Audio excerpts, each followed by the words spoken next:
नमस्कार दोस्तों, हमारे चैनल में आपका स्वागत है। तो आज हम 126 सेक्शन के बारे में बात करने वाले हैं। ये क्या बात करता है और टीपीए की हम पहले की सेक्शन कंप्लीट कर चुके हैं। यदि आपने नहीं देखे और आप देखना चाहते हैं तो आप उन्हें देख सकते हैं। तो आइए देखते हैं 126 किस बारे में बात करता है। दान निलंबित या प्रतिसंग्रहित कब किया जा सकेगा। इसमें ये बात की गई है कि जो दान है उसको निलंबित मतलब रोका कब जाएगा, उसे कब रोका जा सकेगा, या प्रतिसंग्रहित कब किया जाएगा, या फिर वापस। इसका निलंबन का मतलब होता है रोकना। दान को कब रोका जा सकेगा और कब प्रतिसंग्रहित, कब दान वापस लिया जा सकेगा, इसके लिए इसमें बात करता है 126 में। तो दाता और अदाता करार कर सकेंगे कि किसी विनिर्दिष्ट घटना के घटित होने पर जो दाता की इच्छा पर निर्भर नहीं है, दान निलंबित या प्रतिसंग्रहित हो जाएगा, किंतु वह दान जिसके बारे में पक्षकार करार करते हैं कि वह दाता की इच्छा मात्र से पूर्णतः या भागतः प्रतिसंग्रहणीय होगा, यथा स्थिति पूर्णतः या भागतः शून्य है। इसमें ये बात की गई है कि यदि इन लोगों ने, जो दाता और अदाता हैं, ये दोनों एक क्या करते हैं, एक कॉन्ट्रैक्ट करते हैं, एक करार करते हैं। ये दोनों आपस में एक संविदा करते हैं। ये दाता है और ये अदाता है, ये दोनों आपस में एक संविदा करते हैं कि दाता कहता है कि यदि ऐसा कोई कार्य हो जाता है, जैसे बारिश हो जाएगी, तो ये मेरी जो संपत्ति है, ये संपत्ति तुम्हें मैं दान में दे दूंगा। ठीक है। और क्या होता है कि बारिश हो जाती है तो फिर उसे इसको दान में देना होगा। मतलब जो दाता है, दाता द्वारा जो करार किया गया है, दाता और अदाता करार कर सकेंगे। मतलब ये दोनों स्वतंत्र हैं कि करार कर सकेंगे कि कैसा, कि किसी ऐसी विनिर्दिष्ट घटना के घटित होने पर, कोई घटना उनने कह दी कि आज बारिश हो जाएगी तो संपत्ति दान में चली जाएगी, आज आज यहाँ पर तूफान आ जाएगा तो तो संपत्ति चली जाएगी। मतलब कोई ऐसी जो उनके हाथ में नहीं है, जो दाता की इच्छा पर निर्भर नहीं है, दान निलंबित या प्रतिसंग्रहित हो जाएगा। मतलब किंतु वह दान जिसके बारे में पक्षकार करार करते हैं। मतलब दान निलंबन या प्रतिसंग्रहित कब किया जा सकता है। यदि कोई दाता, जैसे इसको एक एग्जाम्पल से समझते हैं, ए कहता है बी से, यदि उस दिन बारिश होती है तो जो दान है, जो मैंने दान दिया था तुम्हें, ठीक है, यदि मैंने तुम्हें दान दिया, जो मैंने तुम्हें दान दिया था, तो वो दान प्रतिसंग्रहित हो जाएगा या रुक जाएगा। मतलब तुम्हारे पक्ष में नहीं रहेगा दान, या तो रुक जाएगा या वापस हो जाएगा। ठीक है। तो ऐसी जो संविदा है, फिर से हम देखते हैं कि ए है जो दाता है, जो देने वाला है दान, वो बी से, जो अदाता है, जो दान लेने वाला है, उससे कहता है कि यदि इस पर्टिकुलर किसी भी दिन बारिश हो जाती है तो ये जो मैंने तुम्हें संपत्ति दी है, इस दिन किसी दिन पर्टिकुलर दिन बारिश हो जाती है, तो ये जो मैंने तुम्हें संपत्ति दी है, तो उस संपत्ति के बारे में दान जो मैंने दिया है वह निलंबन हो जाएगा। मतलब या तो रुक जाएगा या फिर उसका प्रतिसंग्रहण, या फिर मेरे पास आ जाएगा, वापस मेरे पास आ जाएगा दान। तो ये जो उसका किया गया करार है ये वैध होगा। ठीक है। परंतु इसके लिए एक बात ये गई है, ये जो लिखा है, किंतु वह दान जिसके करने के पक्षकार करार करते हैं, वह दाता की इच्छा मात्र से पूर्णतः या भागता प्रतिसंग्रहण होगा, या तो इससे पूर्णतः या भागता शून्य है। मतलब इसी कंडीशन में यदि ये है कि अगर वो कहता है, जैसे दाता ए था और बी अदाता है, जो दाता है दान देता है, वो बी से कहता है कि यदि मैं तुम्हारे घर आ जाऊंगा, ठीक है, वो क्या कहता है, इससे बी से कहता है कि यदि इस तारीख को मैं तुम्हारे घर आ जाऊंगा तो दान क्या हो जाएगा, निलंबन, मतलब रुक जाएगा या प्रतिसंग्रहण हो जाएगा।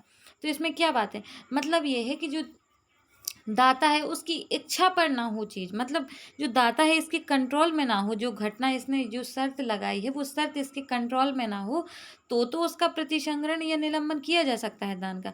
लेकिन यदि दाता की इच्छा पर है, मतलब वह उसको कंट्रोल कर सकता है उस चीज़ को। जैसे उसने कहा कि मैं तुम्हारे इस दिन घर आ जाऊंगा तो दान मेरे पास वापस आ जाएगा, तो वो तो जा सकता है ना उसके घर चला जाता है, फिर कहता है दान मुझे वापस कर दो, तो ऐसा थोड़ी होगा। मतलब शर्त ऐसी लगाई जाए निलंबन या प्रतिसंग्रहण के लिए कि जो दाता है, जो दाता है, दान देने वाला है, उसकी इच्छा पर निर्भर ना हो, मतलब उसके हाथ से वह ना होती हो, वो कोई ऐसी घटना हो जो दाता के कंट्रोल में ना हो। बस इसमें इतनी बात की गई।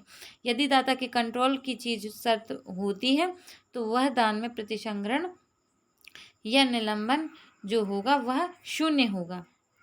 इसमें यही बात की गई है। दान उन दशाओं में से प्रतिफल के अभाव या असफलता की दशा को छोड़कर किसी भी दशा में प्रतिसंग्रहित किया जा सकेगा, जिसमें कि यदि वह संविदा होता तो विखंडित किया जा सकता है। दान को, ये भी बात की गई है, दान को उन दशाओं में से किसी भी दशा में प्रतिसंग्रहण किया जा सकेगा। दान है जो उन किसी भी दशा में प्रतिसंग्रहण किया जा सकता है, मतलब दान को किसी भी ऐसी दशा में वापस लिया जा सकता है जिसमें कि यदि संविदा होता तो विखंडित किया जा सकता है। मतलब जो संविदा है, संविदा की जैसे ही दान को बढ़ता जाएगा, यहाँ पर ये बात करता है जैसे दान है, दान को संविदा जैसे ही बढ़ता जाएगा, मतलब जैसे संविदा को प्रतिसंग्रहण वापस किया जा सकता है वैसे ही दान को भी वापस किया जा सकता है, परंतु दान में प्रतिफल के अभाव या असफलता की दशा को छोड़कर। परंतु दान उन दशाओं में से प्रतिफल के अभाव मतलब प्रतिफल ना हो दान में, या असफलता की दशा को छोड़कर, मतलब ये दोनों कंडीशन होती हैं तो नहीं, इन दोनों दशाओं को छोड़कर संविदा और जो दान है इन दोनों का विखंडन वापस किया जा सकता है।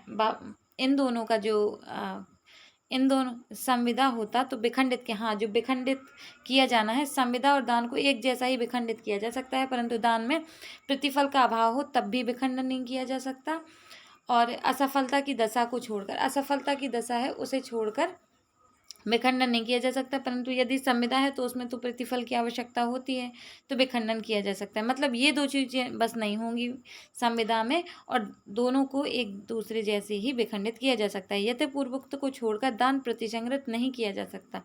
इसमें ये बात क्लियर कर दी है कि यथापूर्वोक्त जो बताया गया है उनको छोड़कर दान को प्रतिसंग्रहित नहीं किया जा सकता। मतलब यहाँ जो बताया गया है कि दान को प्रतिसंग्रहित कैसे किया जाएगा, तो इसमें बताया गया है कि दाता की इच्छा पर ना हो ऐसी शर्त लगाई जाती है तो दान प्रतिसंग्रहण या निलंबित किया जा सकता है, और दान का विखंडन संविदा की जैसे ही विखंडन किया जा सकता है जैसे संविदा का होता है, परंतु दान में प्रतिफल का अभाव भी हो तब भी चलेगा और असफलता की दशा भी हो तब भी चलेगा, परंतु संविदा में ये चीज़ें नहीं चलती हैं। इस धारा में अंतर्विष्ट कोई भी बात बिना सूचना साप्रतिफल अंतरीति के अधिकारों पर प्रभाव डालने वाली नहीं समझी जाएगी। अब इसमें यह है कि यदि जो दान है उस दान को क्या किया है कि अंतर्विष्ट किसी बात सूचना साप्रति, इस धारा की अंतर्विष्ट कोई भी बात बिना सूचना, मतलब बिना सूचना के क्या किया है, साप्रतिफल अंतरीति के अधिकारों पर प्रभाव डालने, मतलब जो दान वाली संपत्ति है इस संपत्ति को क्या किया है, बिना सूचना के किसी अन्य व्यक्ति को बेच दिया है और प्रतिफल के साथ पैसा लेकर के अन्य व्यक्ति को दान वाली संपत्ति बेच दी है, तो उसके अधिकारों पर इस धारा का कोई भी प्रभाव नहीं पड़ेगा। मतलब जो साप्रतिफल अंतरीति है तो उसके अधिकारों पर किसी भी प्रकार का प्रभाव नहीं पड़ेगा, जैसे बिना सूचना के वह संपत्ति बेची गई है। मतलब यदि उसे सूचना दे दी जाती है कि ये जो सूचना है इस पर दान है और तब भी वो खरीदता है तो उसके अधिकारों पर प्रभाव पड़ेगा, और यदि वो बिना प्रतिफल के संपत्ति को खरीदता है तो उसके अधिकारों पर प्रभाव पड़ेगा। परंतु यदि प्रतिफल के साथ उस संपत्ति को बिना सूचना के साथ अंतरीति को दिया गया है तो उसके ऊपर किसी भी प्रकार का इस सेक्शन का कोई प्रभाव नहीं पड़ेगा।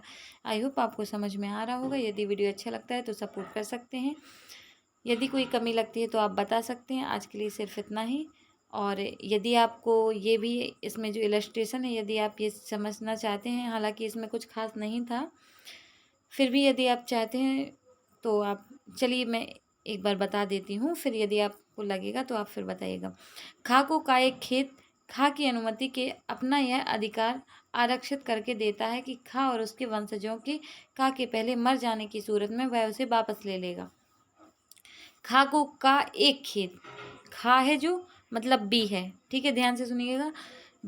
खा को का मतलब ए क्या करता है, ए बी को एक खेत देता है, ए बी को एक खेत, खा को का एक खेत खा की अनुमति से अपना यह अधिकार आरक्षित करते हुए देता है कि खा और उसके वंशजों के का के पहले मर जाने की सूरत में जो खा है, यदि ये और इसके वंशज इसके मरने के पहले, जो ए है ऐसी शर्त लगाता है कि खा और उसके वंशज इसके मरने के पहले जाने की सूरत में वह उसे वापस ले, उसके वंशजों के का के मरने के पहले सूरत में उसे वापस ले लेगा।